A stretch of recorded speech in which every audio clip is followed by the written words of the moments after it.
Using monoclonal antibodies for treatment of hematological malignancies is not anything new for practitioners. Rituximab has been used for treatment of lymphoma for almost 2 decades now. So many of the hematologists and oncologists are very familiar with use of monoclonal antibodies. But clearly this is a new paradigm for treatment of multiple myeloma patients. The key things that needs to be kept in mind are the toxicities that are fairly specific and unique to monoclonal antibodies. And among them, obviously, infusion reactions are right on top of the list. So making sure the patients are well pre-medicated to avoid the allergic reactions or the infusion reactions is critical to management of these patients.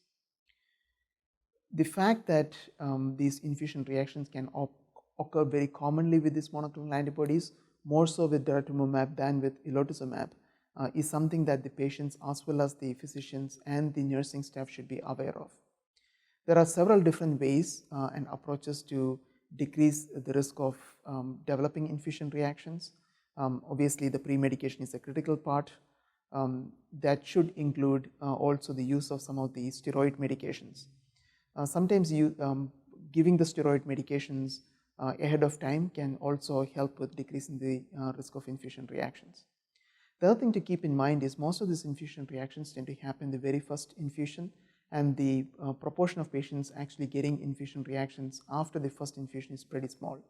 In fact, with daratumumab, the first infusion, there's a 50% risk of developing infusion reaction of any grade, but with second and third infusion, it's only like 6% and 4%. With elotuzumab, it's about a 10% risk of infusion reactions, but again, the subsequent cycles, it's extremely small.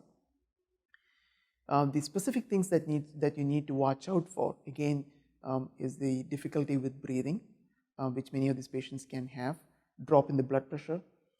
These can all be managed by slowing down the infusion or stopping the infusion, and then again restarting the infusion very slowly, and then accelerating the infusion rate again very slowly with the first infusion. Patients can also benefit from use of additional steroid medications as well as other medications like Benadryl and H2 blockers.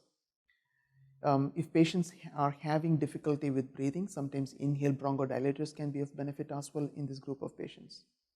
It's also important to plan ahead so that patients may have to stay in the infusion center for up to 8 hours for the first infusion.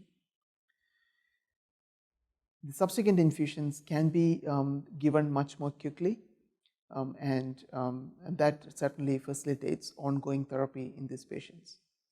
The other side effects that we need to watch out for includes changes in the blood count. So these patients should have weekly blood counts prior to therapy, at least in the beginning.